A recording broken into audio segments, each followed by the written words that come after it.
Halo, sekarang udah jam setengah 10. Eh, Mungkin perkenalan dulu. Nama saya Ahmad Rozikin. NIM saya 2310211110 Kenapa saya bikin video pagi-pagi kayak gini? Karena ini menjadi tugas UAS kami di kelas E semester 5 mata kuliah filsafat hukum. Pagi-pagi kayak gini saya bakal ngebahas tentang hal yang mungkin harusnya nggak dibahas pagi-pagi kayak gini. Pembahasannya soal benturan hukum alam dan hukum positivisme.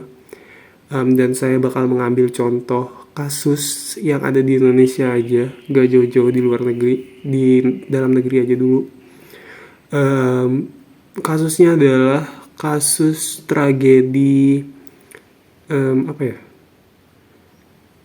kasus tragedi Semanggi dan Trisakti. Mungkin langsung aja kita masuk materi. Boom.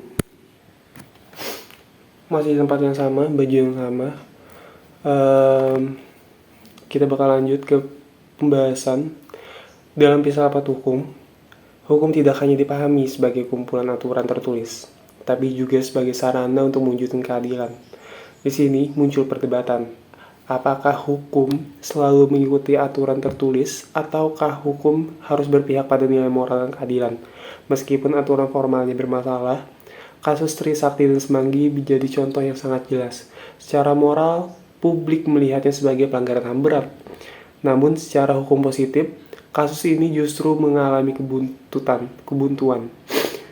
Dari sinilah konflik antara keadilan moral dan kepastian hukum muncul secara nyata.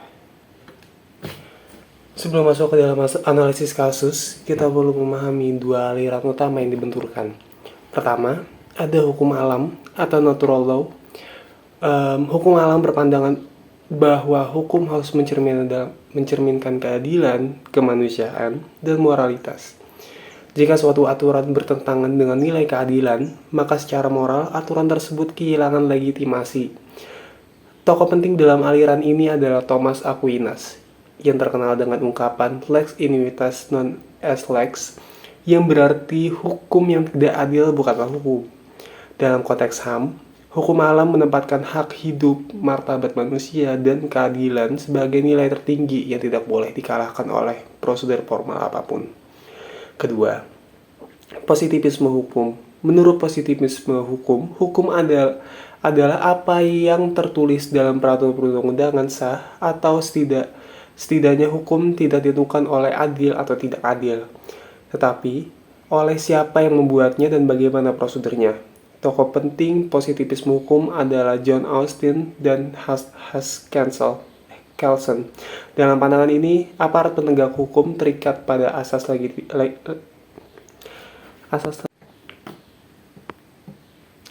Sebelum masuk ke analisis kasus, kita perlu memahami dua aliran utama yang dibenturkan. Yang pertama, ada hukum alam atau natural law. Hukum alam berpandangan bahwa hukum harus mencerminkan keadilan, kemanusiaan, dan moralitas. Jika suatu aturan bertentangan dengan nilai keadilan, maka secara moral aturan tersebut kehilangan legitimasi. Tokoh penting dalam aliran ini adalah Thomas Aquinas, yang terkenal dengan ungkapan lex inunitas non est lex, yang berarti hukum yang tidak adil bukanlah hukum. Dalam konteks HAM, hukum alam menempatkan hak hidup, martabat manusia, dan keadilan sebagai nilai tertinggi yang tidak boleh dikalahkan oleh prosedur apapun.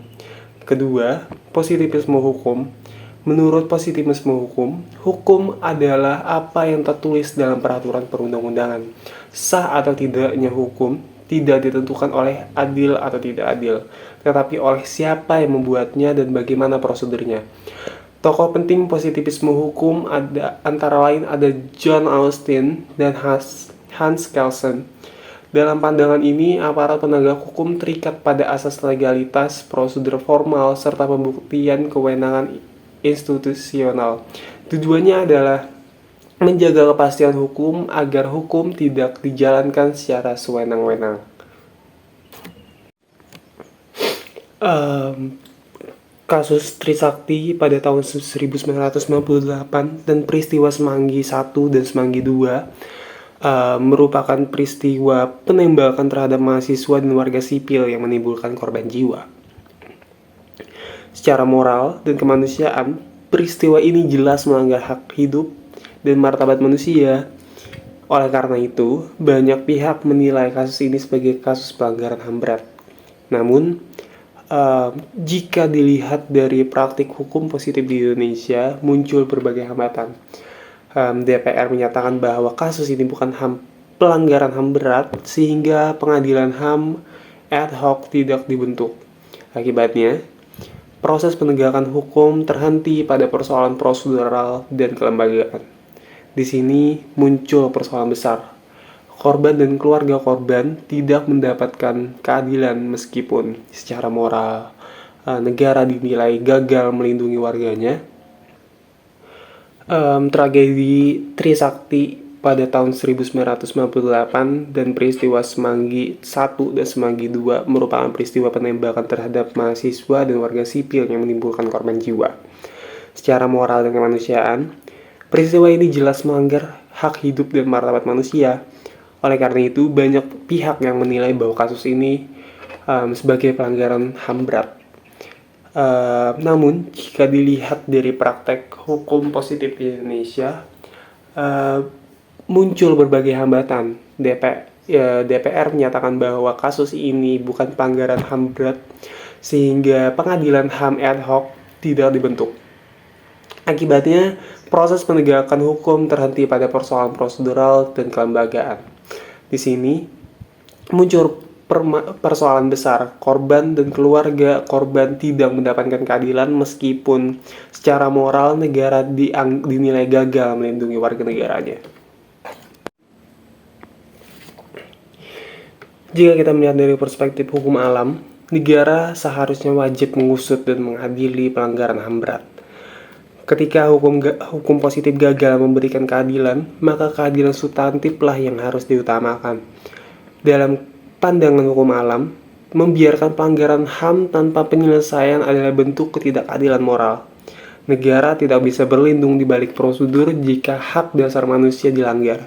Namun sebaliknya, dari perspektif positivisme hukum, aparat penegak hukum tidak boleh bertindak di luar kewenangannya. Tanpa dasar hukum formal, prosedur hukum dianggap tidak sah. Positivisme menekankan bahwa kepastian hukum harus dijaga agar tidak digunakan secara sewenang-wenang. Namun, pendekatan ini memiliki resiko besar. Ketika hukum hanya berpegang pada prosedur, penderitaan korban bisa terabaikan. Hukum bisa kaku, tidak manusiawi, dan justru kehilangan tujuan utamanya, yaitu keadilan. Kemudian baik hukum alam maupun positivisme hukum sebenarnya memiliki kelemahan jika diterapkan secara ekstrim. Baik itu hukum alam terlalu dominan bisa menjadi subjektif karena bergantung pada penilaian moral. Sementara positivisme hukum yang terlalu kaku bisa melahirkan hukum yang sah secara formal tapi tidak adil secara substantif.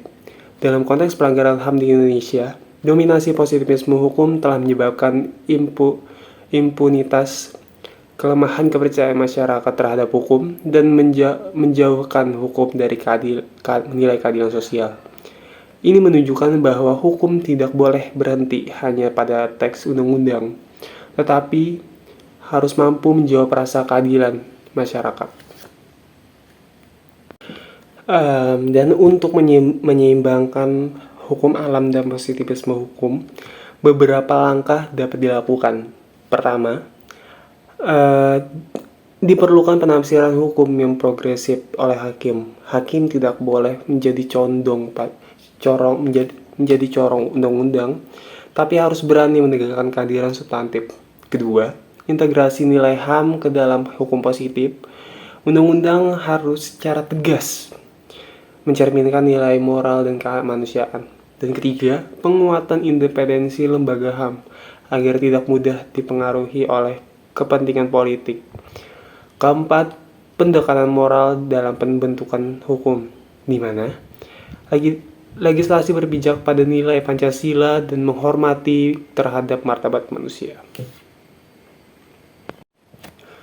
Sebagai penutup, kasus Trisakti dan Semanggi menunjukkan bahwa hukum tidak cukup hanya sah secara formal, tetapi juga harus adil secara moral. Benturan antara hukum alam dan positivisme hukum seharusnya tidak dipertentangkan secara ekstrim, melainkan disinergikan. Hukum yang ideal adalah hukum yang memiliki kepastian, menjunjung tinggi keadilan, dan menghormati martabat manusia. Dengan demikian, hukum tidak hanya menjadi alat kekuasaan, tetapi benar-benar menjadi sarana dan keadilan manusia. Saya Ahmad Rozikin, sampai jumpa di video selanjutnya.